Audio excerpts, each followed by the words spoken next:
Hello. Today we're going to talk about joints. So, starting off with, how can we classify joints? One way is based on their structure. So that means like what type of material is holding the joint together. By the way, joint, it means like bone meets bone. And a synonym for joint is articulation.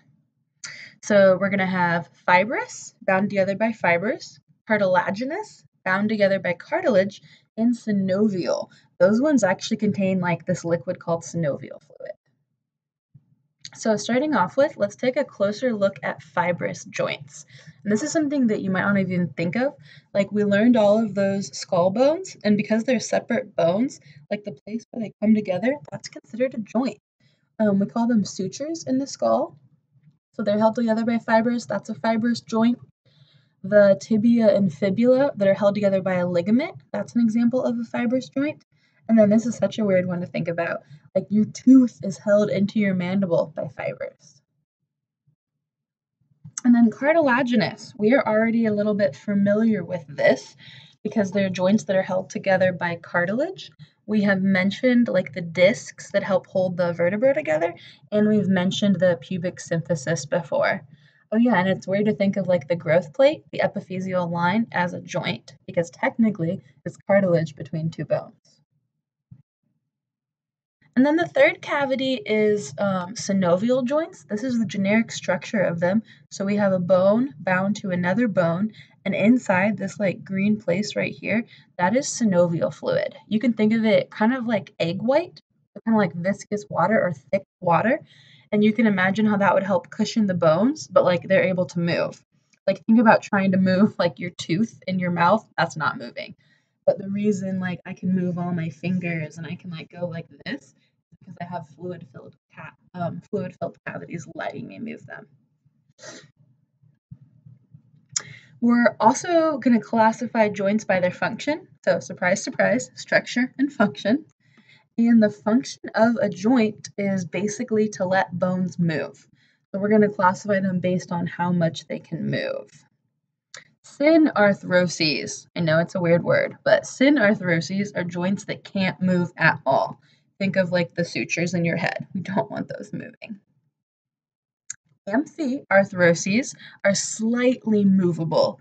That would be like the fiber that's holding the tibia and the fibula together, because they might be able to kind of like wiggle a little teeny bit, but they're really not moving. And then diarthroses, those are the joints that we think of when we think of like joints. So that's like I'm wiggling my fingers and I'm moving my arm like this. Those are all going to be diarthrotic joints. That's a picture of some students I had in anatomy a few years ago, and they asked me if they were double jointed. Yes, they might be, but you might be wondering, like, does that mean they have weird bones? Unfortunately, no. They have the exact same bones as all of us, but their connective tissue is different. Like the ligament is the connective tissue that holds a bone to a bone.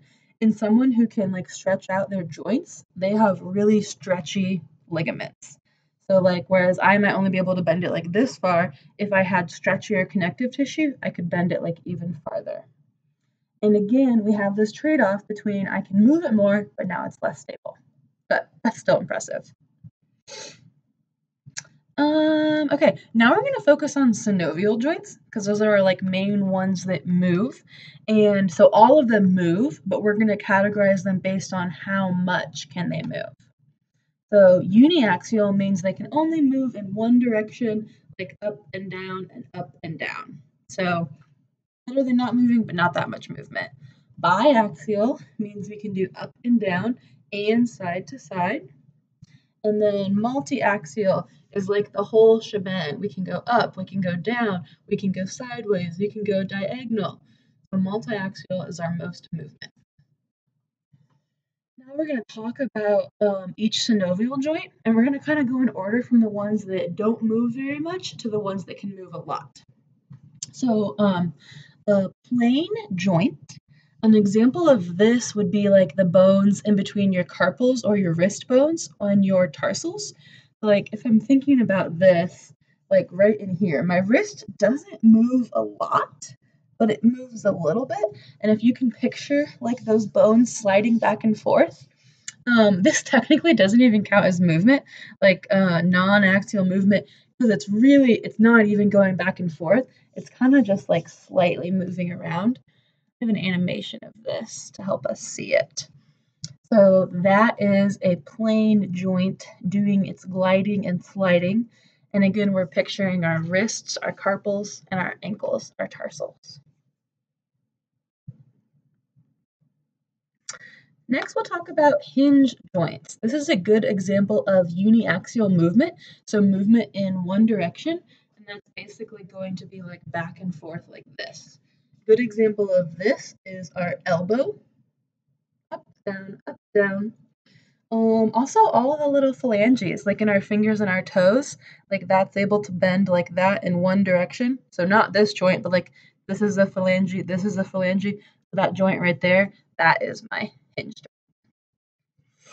joint. A little animation of that. Notice that there's one bone that kind of like holds still, and then the other bone moves around it. Like my humerus is holding still, and the ulna is moving around it.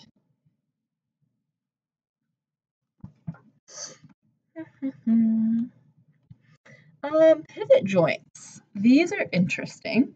So also uniaxial movement, so just movement on like one axis, and they allow for like turning back and forth. Remember how we talked about the radius and ulna can do that really weird like pronation and supination thing? The reason why they can do that is because the radius is able to like pivot around the ulna. So this is a ligament that's holding the radius to the ulna, and then if you can just picture like the radius is actually turning in there. So this like disc part would be kind of like the connective tissue, and then this spinning rod would be like the radius that's turning back and forth. Another example of this would be the joint between like your cervical vertebra and your head. So we have pivoting going back and forth there.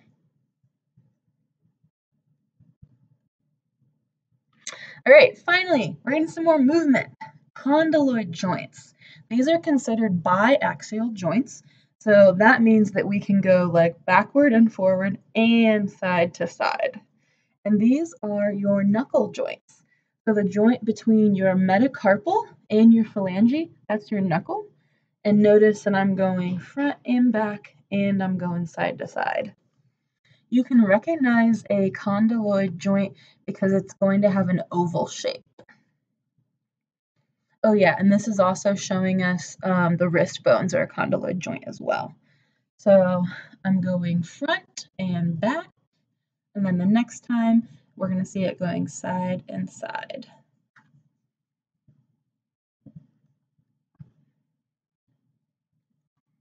Saddle joints. The saddle joint is very similar to a condyloid joint, so movement in two planes, but notice instead of that oval shape, it's shaped kind of like a U, like two U's coming together, named after like a horse saddle. This joint is found between the carpals and the metacarpals of the thumb. So the carpals, that's your wrist, and then the metacarpal is like that bone right here. Let's put it on Bernard so we can actually see it. So here's all my carpals, and then this is the metacarpal of the thumb. So that joint right there is the only saddle joint. Now let's see if we can actually kind of feel that out. I'm going to pull up the video of it.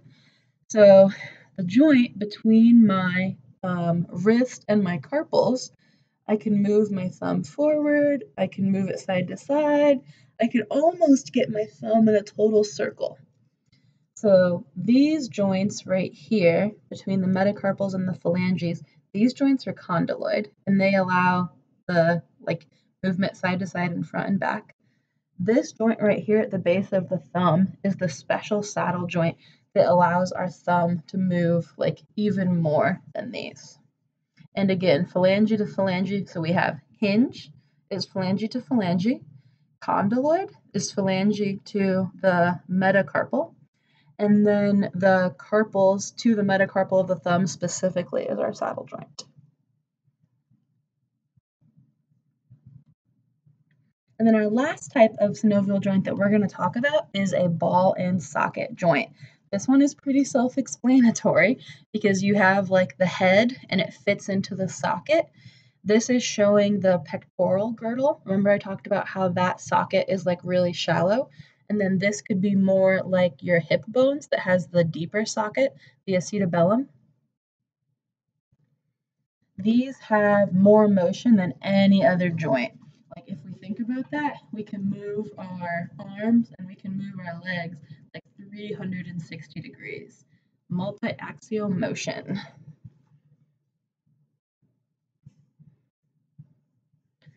And then these are some cool visuals that I would like to share with you. So this is the humerus, this is the ulna, that's the radius. That means that this is a hinge joint. Ooh, wrist and hand. So lots of stuff going on here. Let's start out here with the little phalanges. So this, by the way, is the palm, is the metacarpal. So then these three things out here must all be phalanges. So these are hinge joints in between the phalanges. And then right here is a joint between a phalange and the metacarpal. That's a condyloid joint. See the oval shape right in there? And then over here is my carpals, my wrist, and that's the metacarpal of the thumb. So this is that special saddle joint that can move in all of those directions. And remember, the thumb only has two phalanges. So metacarpal, proximal phalange, distal phalange. Foot and ankle. So this is an interesting one. If I am considering just the tibia bonding to the tarsals, that is a hinge joint, just that back and forth motion. And then in between these tarsal bones themselves, like tarsal to tarsal, those are plane joints that glide. This is the femur. This is the tibia. We can just see the fibula to the side there. And this is the patella. And this is another example of a hinge joint. So we're moving it like this. Shoulder joint. Beautiful ball and socket. So this is the glenoid cavity where the head of the humerus fits into the scapula. And we're seeing lots of motion. All right, that is a wrap on joints. So please send me all your questions. Thank you.